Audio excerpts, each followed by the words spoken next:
survey this morning. Out of the 63 we had, 22 of them were sick this past week, and I knew we'd have slim pickings for tonight. But I am very grateful for you that are here today, and I am sure that he is as well. I asked him the last couple of days, being so sick that we were, if he was open and available for today. Wasn't really sure if I'd be able to be here today. And so I'm grateful that I have friends in the ministry that are available and able and ready to preach. So he preached this morning over in LaPorte, and I'm here he's going to preach for us here tonight. So I want you to welcome Daniel McLemore as he comes to preach for you today.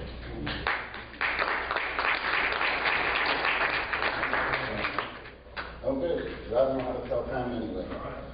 He said y'all wanted to be here till at least 10, so I'll see what I can do about that. I think that's what I couldn't hear him. I don't know what he said. Well, I'm grateful to be here with you tonight. I'm thankful for those that came out. He was mentioning earlier how many of y'all were sick and that he thought we were going to have slim pickings. It reminded me the very first time that I ever did a revival meeting, and actually the first time that my family sung for a revival meeting. We got there on the first night, and the 6 of us were up on the platform getting ready to start, and I did a quick head count, and there was more of us on the platform than there were out in the seats. But we were thankful to be in church, and we had a good time. And that week, we visited with the pastor, and we worked with him. And on the last night, I think, Gary, we had 32 people in the audience, and that pastor was fit to be tied to have 32 people in his house and his place of worship. And it reminded me that it's never about how many of us there are.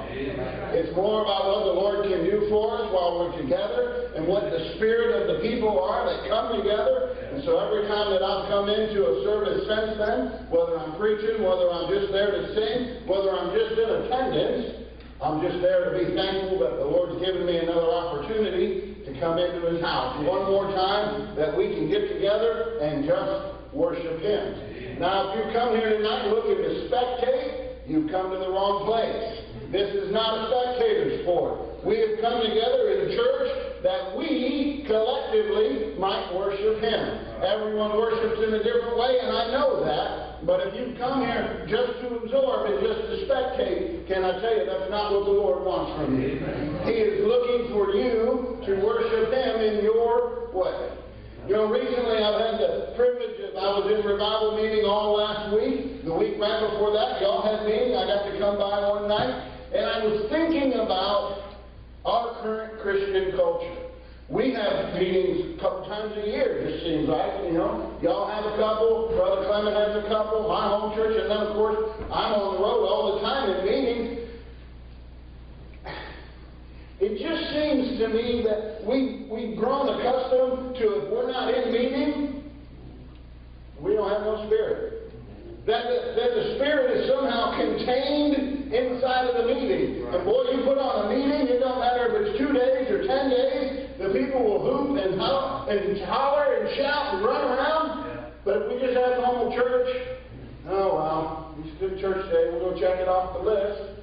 We'll go mark the box, says we were at church today, and somewhere we have lost our excitement about what it is that God has done for us. You say, how do you know that? I'm not picking on y'all, but because I have your pastor captive, I'm going to ask him. Y'all had meetings for a week. When you came in on Sunday, were you down, even, or up? Where was your Sunday the week following your meeting? Numbers. Up. Well, that's good. And I'm surprised to hear that because it's not the norm. Because can I tell you usually what happens? We hold meetings, everybody shows up, we have a great time. Sunday comes, everybody goes, man, I'm really too tired to go back to church. I've been there all week. Now, wait a minute. Was God good to us all week long? Did He come and meet with us? Did He energize us? And yet, it's like we reach our quota. We reach our, and I started thinking about, why is that? Why is it sometimes we come into meeting or we just come into a good service and the Holy Spirit fills the room and we have a great time and people are getting help, but it seems like there's always a couple in the room. They might as well be at the ball game because there ain't nothing going on.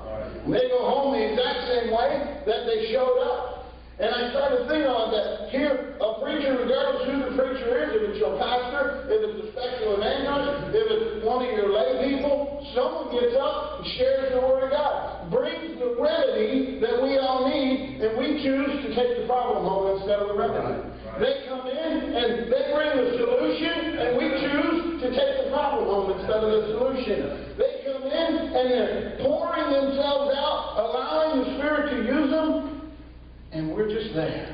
We're just there. And I started to think about this, and it reminded me of a passage in the book of John. I need y'all to turn to John with me tonight. John chapter 5. And I want to look at this event that's going to unfold. I use that word event instead of saying story, because I don't think my Bible has any stories in it. My Bible has events, historical facts that took place, and I think we need to treat them that way. I want you to run down to verse 6 of John chapter 5. Verse 6 says, when Jesus saw him lie and knew that he had been now a long time in that case, he saith unto him, listen now, wilt thou be made whole? That's the very question that I want to ask you tonight. Wilt thou be made whole? But before we go any further, I need to ask the Father for some help. Lord, I want to thank you again for the opportunity to be one more time behind this pulpit. Lord, I want to thank you for these good people that have come out, that have sacrificed of their time. Lord, I thank you for this church and what it has meant to this community for all these years.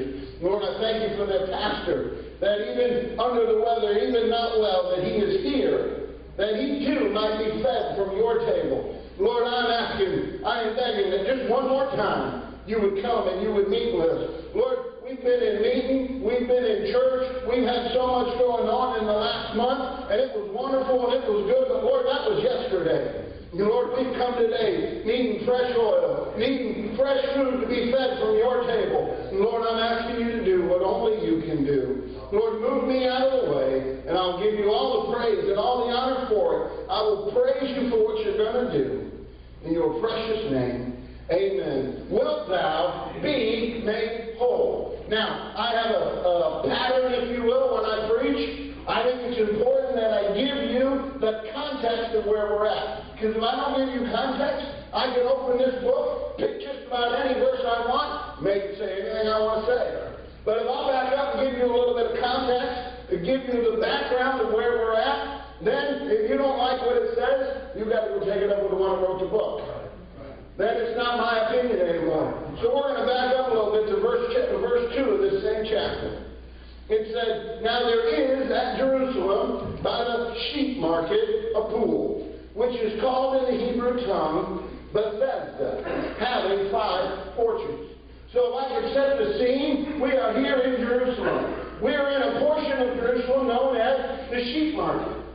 In the sheep market, there is a great gate built into the wall. In fact, if you'll go back to the book of Nehemiah, when they were reconstructing the wall, this gate, this sheep gate, was the very first one that was built. It was actually built by the priests. And when they built it, they blessed it and they sanctified it because they knew that this gate was going to be used to bring the sheep into the market, which was next to the temple where they were going to be sacrificed. This was a very important gate for their religion, for their structure, for their forgiveness of sins at the time of sacrifices. This was a very important gate. And here we are in this marketplace where sheep are brought. In this marketplace, there's a pool. Now I know that in our mind, maybe even in some of the artistic work you've seen, you picture this pool as a lavish, maybe marble or stone, Roman Greek pool. It's not. This pool actually still exists. It's a mud hole. It's a hole that they dug in the ground, and around this hole, there's 5 porches that were built to make it easier to get access to the water. They needed this water because when they brought sheep in through the sheep gate, they would need to wash them and clean them to get them ready to be sorted and used for sacrifice. Not only that, now I have a sheep pen with sheep in it. When it rains, where's all the water that just ran over them filthy sheep going to go? It's going to run back in this pool, in this hole in the ground. This muddy, filthy pit with water in it. And where this is at, and these sheep are brought in so that they can go into the temple and be one more time sacrificed. Something amazing is getting ready to happen because the Lamb is getting ready to come on the scene. The true Lamb that they've waited for generations is going to come onto the scene and show them that these sheep were no longer important. And they've come together and they're in this place around this hole, this muddy, filthy hole. I want you to see. There's an event that took place. Verse 3, keep going with me. In these lay a great multitude of impotent folk, of blind, halt, withered, waiting for the moving of the water. For an angel went down at a certain season into the pool and troubled the water. Whosoever then first, after the troubling of the water, stepped in, was made whole of whatever disease he had. And a certain man was there, which had an infirmity 38 years. We've just set the stage of the actors, if you will, the participants.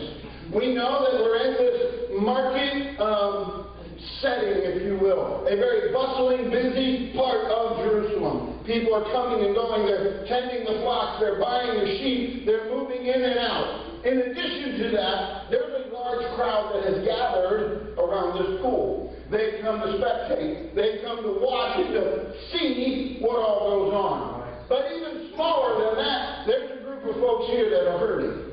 That are hurting and broken. That need something special. That know that what they need they can't provide for themselves. It says that they're withered, that they're lame, that they're halt, that they're blind.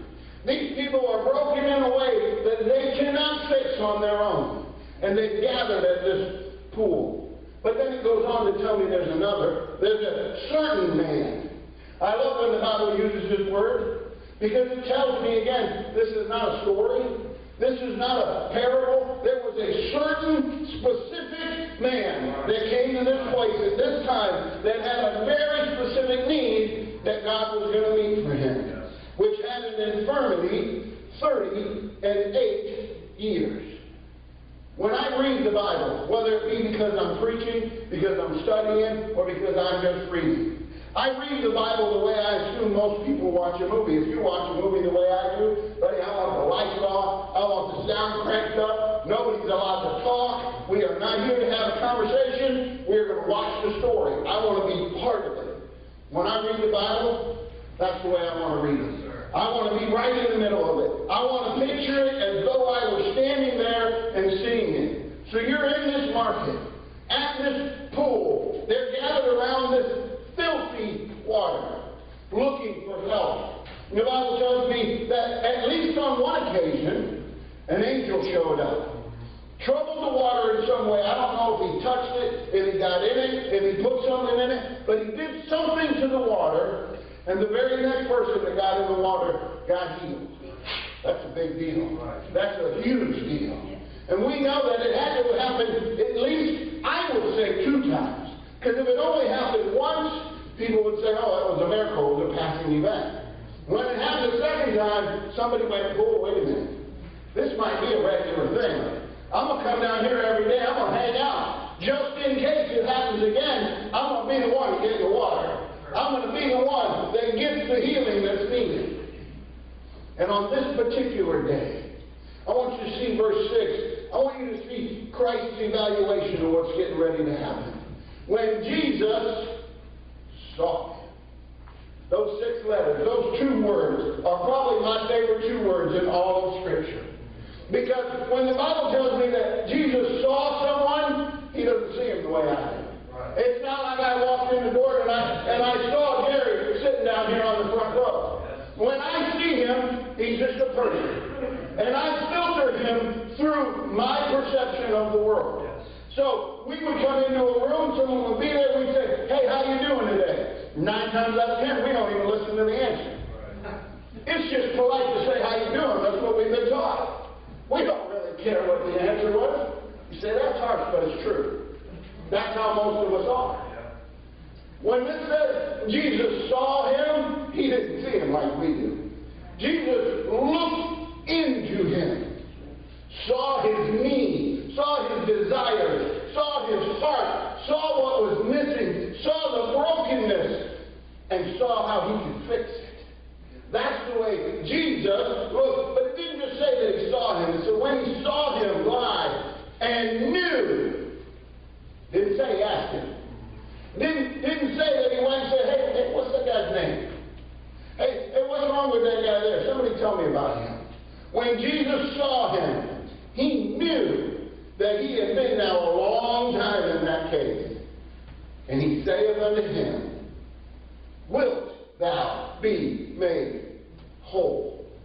For him to ask him if he wanted to be made whole means that he knew there was a problem. And it was well beyond the physical infirmity that he had. It was well beyond the physical presence that the man was giving off. But notice it didn't say, I'm going to tell you what you have to do to be fixed.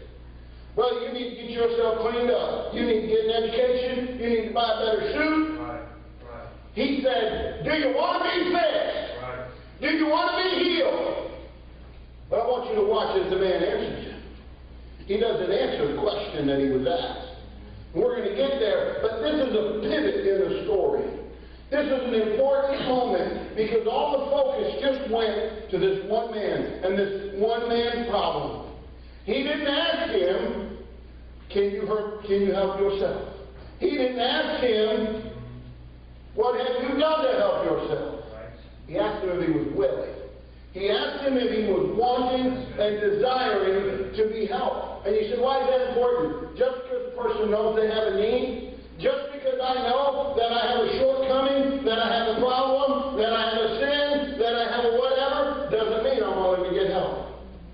I can introduce you to dozens and dozens of people tonight down at the mission in Chicago that know they have a problem, that know that there's something wrong, that know that there's a solution for their problem, but they are not interested in getting it. They don't want that solution. Just because I know that I need something. We have this great term, you can go look it up sometime. It's called institutionalized. I take a man, I put him in prison. I leave him there for 20 or 30 years. When I take him out and put him back in society, history, statistics show me he will go out and find a way to commit another crime and get put back in. Because he has learned that his safe place, the place that makes sense, the place that he understands, is inside those bars, inside those walls. And you know what? As Christians, that's how we live all the time. We are buried under the burdens and the debt and the pressure of sin and the things that we allow in our lives, and we don't even want out anymore. Because we don't know that there's another way, that there's anything different that's out there. You say, that's not true. 28 years ago, I got into a car on a Tuesday morning. The next time I woke up, it was Friday. I was laying in a hospital bed. I had 14 breaks in my neck, crushed all my ribs, crushed my right arm, had many other superficial wounds. They told my father, you better come say goodbye. He's not going to make the night. I laid in a hospital bed for 3 months while they put me back together. They taught me how to use my hands. They taught me how to walk again and all these amazing things. And at the end of 3 months, they finally said, you're strong enough, you're ready, we're going to let you go home and finish recovery. Melinda and I at the time were dating with intentions to get married. We weren't actually engaged yet. She came to pick me up at the hospital, pulled the car up, they wheeled me out in the wheelchair. I stood up out of the chair, stepped towards the car, and I got violently sick to my stomach. And I thought, that's weird. I felt fine for the whole week. And I thought, it'll be all right, I'll sit down. And I went to get in the car, and I could feel myself getting faint. Every fiber in my body wanted to be anywhere but in that car. Because what my mind remembered, not my conscious, not my being, what my internal self remembered was the last time you got in that car, it almost killed you. And my body wanted nothing to do with being in that car. That car never hurt me. That car never did anything to me. But that car was the difference of where I had spent the last 3 months. That car was the last thing I remembered that almost took my life, and I didn't want anything to do with it. And we live our Christian lives the very same way. It don't mean that that car wasn't a help. That car was going to take me home. That didn't want to be there. It took me probably 15 minutes to get myself, and for 6 months, I couldn't get in a car without getting sick. And it finally passed. But that's how we get in our Christian lives, where we get so used to whatever bondage we're in that just getting away from the bondage feels bad, feels wrong. We don't want it. We don't want what He's got for us. And we live wrapped up and trapped in whatever it is that's got you trapped. And I don't need to name what it is, because each of you may very well be trapped by something different, but you know what it is. And if I were to stand here and name off all the things, it wouldn't matter, because the Holy Ghost already told you what's got you trapped. Already told you what's got you bound up. And I want you to listen to this man's explanation, his answer, when he said to him, "Do you want to be fixed?"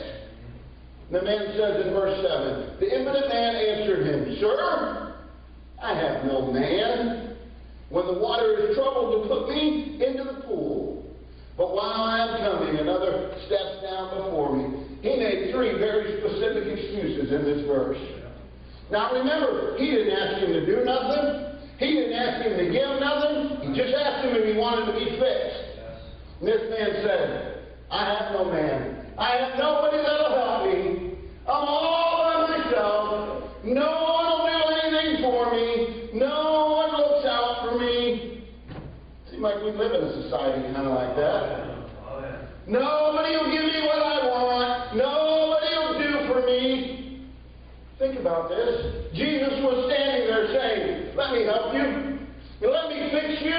Let me heal you." And He's saying, "Nobody will do for me. Nobody will help me. Everyone's abandoned me. I have no man." But He didn't stop there. He said, "And while I'm coming, I have no means. Look at me. I'm physically broken. I'm in some way infirm. I am lame. I am unable to do for myself. I have no means to make this happen. I fail because I'm hindered in some way. I fail because of my background. I fail because of my heritage. I fail because of my upbringing. I fail because of. He didn't ask him what was wrong with him. He didn't ask him how come he hadn't fixed it before now. He said, "Do you want to get help? Do you want to be whole? Do you want me to fix you?" And he said, "I just keep failing because I'm so hindered." He keeps on. Wait a minute. He said, "Another step is down. Not only do I have no man, I have no means, I have no merit." Everybody else got it easier than me. Everybody else, when it comes time to get in the water, they don't have no problem at all. They can get there. They've got people helping them. They got better circumstances. They got better outcomes and upbringing and opportunities. And the reason I fail is because everybody else is better off than me. You say, "We don't think like that." So, I was born and raised in a Christian home. My brother surrendered to preach when I was 16 years old. He was 16 years old. I grew up in a good, godly Christian home. I started working with my pastor. I was a deacon. I would help in church. I would do anything that was needed, as long as it didn't involve getting up behind the pulpit. Don't ask me to come near that platform. Don't ask me to talk to nobody. Don't ask me to teach. Slowly and surely, as time went on, I'd give in a little bit. I'll teach a Sunday school class. I'll fill in here and there. Now, I am 48 years old. I think about that. I'm 49 years old. My goodness. I am 49 years old. I surrendered to preach 3 years ago. God started calling me about 12 years ago. And I would say, "Lord, I'll do anything you want me to do. You want me to travel? Got it. You want me to work with a pastor and help him? Got it. I can do that." He'd say, "No, I want you to preach." I'd say, "Lord, no, I can't do that." Guys like Jared, guys like Clement, guys like my brother, they've been gifted. They've been given opportunity to know how to do this well. Lord, I can't do that. Lord, I can't do that. They are better at it. Go use them. That's exactly what this man is saying. Look, there's other people out there that have it much easier than me. They're the ones that you probably want to heal. They're the ones that probably need your help. Because that's what he was offering. Yes. Will you be made whole? Can I help you? Well, I have nobody to help me, and my situation's bad, and everybody else is... Why? Why did we get this way? This man was trapped, enslaved, if you will, by the tradition, the law. Yes. See, he had learned the process. I'm going to have somebody bring me every day. I'm going to come to the pool. Sooner or later, the angel's going to show up and going to trouble the water. I'm going to get in the pool. If I can be first, I'm going to get healed. If I can't get it that way, then there's no help for me. And far too often in our Christian life, that's exactly how we live. I'm going to go step 1, step 2, step 3, and it's going to fix the problem. And God comes along and says, I've got the solution. Here it is. We go, wait. I'm on step 2. Give me a minute. Step 3. Give me a minute. God says, no, wait. The solution's back here. Do you want it? Can I give it to you? God, I'm busy right now. Wait a minute. And we force God into our little bitty box of how we think things need to be handled. We give him our plan, and if he don't use our plan, we don't want his help anymore. That's exactly what happened. Lord, I've been coming to the pool. Nobody will help me. I can't get in. Everybody's got a better breath than me. I never asked you that. Do you want to be made whole? Do you want the help that I can give you? But he was trapped in his rules, in his regulations, in his customs, in his traditions, and his personal understanding of how things should be done. But that wasn't what he needed. Those were just excuses. But I want you to see, thirdly, Christ's exhortation, the answer, if you will. Verse 8, it says, Jesus saith unto him, he's going to give him 3 very specific things. Rise, take up thy bed, and walk. This was not one command. These were 3 very specific, individual things that he needed from this man. He said, I need you to rise, get up from where you're at. You're in your sin, you're in your problem, you're in your own little bubble. I'm going to need you to get up out of there. I can't do anything for you while you're staying where you're at. If you want the help that I'm going to give you, get up out of your sin. See, healing, salvation, take your pick, they require action. Yes, sir. He did all the work. Amen. I believe it. But if I'm not willing to receive the work that he did, then I'll lay in my sin and die. And he said, you're going to have to get up from where you're at. Yes, sir. He didn't say fix yourself. He did say you're going to have to make the choice to get up. Then he said, not only do you have to rise, he said, take up thy bed. Get over your past. Get out of that bed that you've been laying in, that's been holding you down, that's been part of your excuse, that's been part of why you say, I can't do, I can't have, he can't help. Get up out of the bed. And yet we come week in and week out, dragging that old bed back and forth, back and forth, back and forth, like we need it. This hindersome, dirty, filthy thing that's done nothing but hold us back.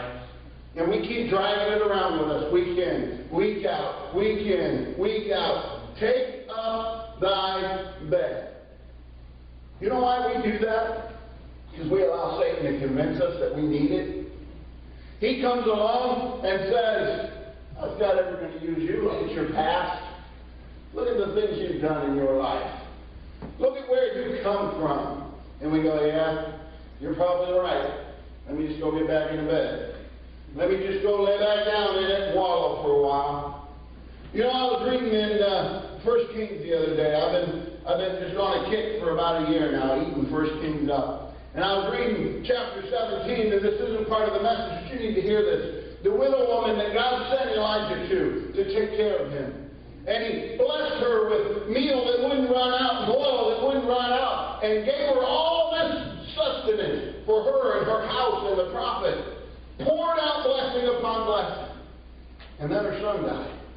The very first thing she said, did you come here to remind me of my sin? And I thought to myself, that's not what my God does. In fact, the Bible tells me that when God forgave me of my sins, he put them as far as the east is from the west, that he buried them in the bottom of the sea, that they are never to be remembered or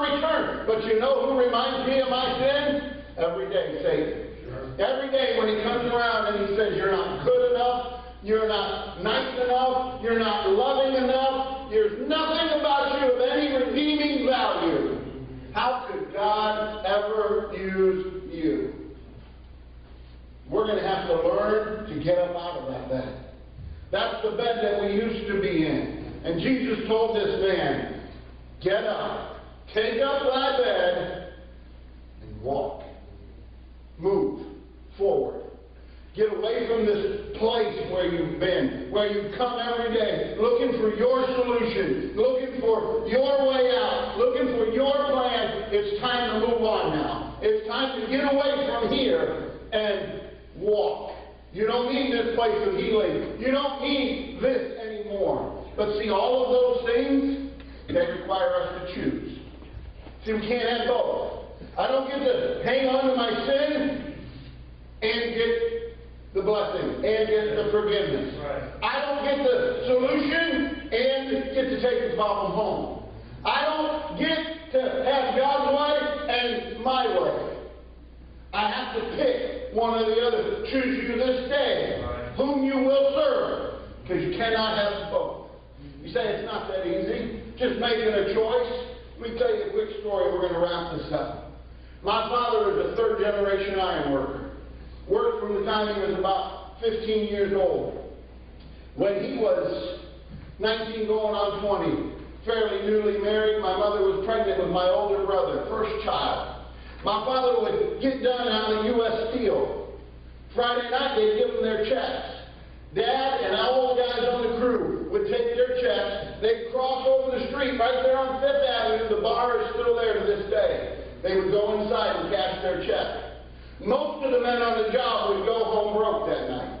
They would spend a week's pay sitting at that bar every week. They'd come in, they'd break their checks. One night my father came in, was sitting at the bar.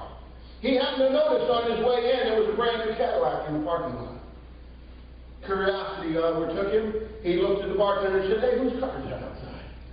Bartender said, it's mine. It's brand new. He said, I buy one every year, and I pay cash for it. His dad said, as I was sitting there thinking about what he was saying, it occurred to me, he doesn't buy one every year. I buy one every year. I am paying for this man to drive a brand new Cadillac. And my wife and soon-to-be brand new baby are at the house without me. And that night my father pushed that glass across the bar. And he stood up and he walked out the door. Why? Because he was strong? No, because he served a big enough God that when he said, Lord, I don't need this anymore, I'm going to need you to help me. And then he turned around and he walked up. He made a choice that day. His father was an alcoholic. His brother was an alcoholic. His uncle was an alcoholic. And on that day, my father said, I will not be what I come from. I will choose to be different. About a year ago, he and I were in a car. I was driving him back to his house. It was late at night. Sometimes, maybe it's just my dad, maybe it's all dads, and I'm not there yet. Dad just says things, and you wonder, we weren't talking about that. Where did that come from? And he said, in the silence, in the dark, going down the road, worked out all right, didn't it? I waited because I knew there had to be more. He didn't say that. I said, Dad, what do you mean? What worked out all right? He said, I spent my whole life down in the filth and the sewers that this world had to offer, doing my best to climb up high enough that you boys could stand on my shoulders and look out above it. My brother's a pastor in Crown Point. I travel the country and blessed with the opportunity to preach. Because one day, 53 years ago, my father slid a glass across the bar. He made a choice to get up, take his bed, and walk. One man made one choice. There are people all over this country tonight that get to hear the gospel some point in the year from myself or my brother. Because one old iron worker with a ninth grade education made a choice to get up, take his bed, and keep moving. And that's what he needs from us. But it's all about whether we're willing to make that decision. It's all about whether we're willing to take the healing and the health. Wilt thou be made whole? It's a question that he asked him. Look with me quickly. Sin's extermination, verse 9. And immediately the man was made whole. Not after he did it. Not after he listened. Not after he got himself all cleaned up, got a better education, got a better suit, bought a bigger Bible. And immediately, when he chose in his heart to do what he was told to do, he was made whole. You know what's really cool about that word? If we was to back up and look at verse 4, verse 4 says that when they would enter the pool, they would be healed from whatever disease they had. I'm paraphrasing. This man was made whole. That word means changed from the inside out. He didn't just heal his infirmity. He fixed him. Complete, what we would call salvation. He changed him from the inside out. And we spend our whole lives waiting by the pool, wanting to get the one outside thing healed that we struggle with. Jesus wants to move in and move everything else out and make us whole from the inside out, if we're willing to make that choice. And immediately he was healed. So I'm going to ask you again the question that I asked you when we started. Wilt thou be made whole? Say, preacher, I was saved 40 years ago. Amen. That's not what I asked you. I know a lot of people saved, born again, blood-bought Christians. So far from God they couldn't find him with a flashlight. Because he came around and he said, wilt thou be made whole? And they said, Lord, I got a plan. Lord, I've got an excuse. Lord, I've got a reason. Lord, let me get back to you. Yeah, that's good. He didn't ask for any of that. He asked if we wanted his help. He asked if we wanted the solution to our problems. And week in, week out, meeting in, meeting out, we drag it back and forth with us. And we wonder why we're not getting any better. We're living in that bed, taking it with us everywhere we go. We're trying to build up to some measurement, some mark that somehow we made in our mind. Can I tell you? There is no measurement. There is no mark. He already did it. He's just waiting for us to accept it. Right. He's just waiting for us to take what it is that he did for us. And I travel all over this country, and I meet people that are still laying in the bed by the side of the pool, waiting for that next moment, waiting for whatever that special thing is that they think is going to make it all better. And Jesus is standing there saying, do you want to be made whole? Do you want to be fixed? And we just keep laying in the bed. We just keep dragging it around with us back and forth. Can I tell you, I love revival meetings. I love jubilees. I love conferences. But sooner or later, as Christians, we're going to have to decide we're going to start our own revival. And it's going to start with us. That's right. The old timers used to say, draw a circle on the ground and get inside of it and ask God to fill it up. And let's see what happens after that. I was listening to Brother Clarence Sexton preach back in the 80s.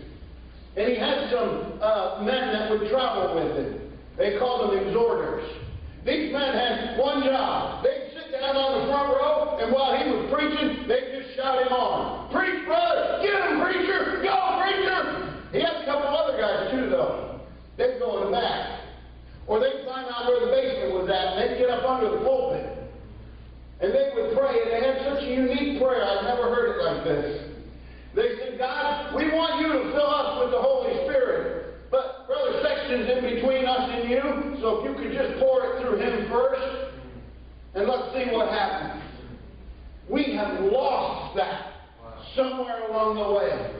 If we would draw the circle and just let God fill it up with us inside of it, we could change this community, this town, this state, our country, but it's going to begin with us deciding when we're going to do it. It's going to begin with us deciding we want to be made whole. We want the healing that he's offering and not the bed that we keep dragging around with us. I'm I'm going to close with this thought. When he told him, take your bed, I wondered, I agreed kind of what that bed represents. But you know what? If I've got this bed, this experience, this heritage, this background, I can go out and find somebody else that was like me. I can use that bed to carry him back to Jesus. Because you see, you know people that will never hear me. They'll never hear him. Their story, their background will never mesh. They'll never connect. But maybe your story, your background, the bed that he saved you from, maybe that'll connect. Maybe he told him to take that old bed with him, so he'd go out and get another one, bring it back. Go out and get another one, bring it back. We're too busy laying in the bed ourselves to worry about carrying anybody else. Wilt thou be made whole? Lord, I want to thank you again for the opportunity that you've given us. Lord, I want to thank you for your word, the promises that are in it. Lord, I want to thank you for the grace and the mercy that you've poured out on us. But God, in this moment, here and now, I'm asking that you would whisper into the hearts and minds of each and every person in this room and ask them that simple question. Wilt thou be made whole? And Lord, more than that, I ask that they would be willing to follow your direction, to turn loose of those burdens that they've been dragging around, to turn loose of that old bed that we find ourselves laying in, waiting, excusing, having reason that we can't serve you. God, I will praise you for what you and only you can do. In your precious name.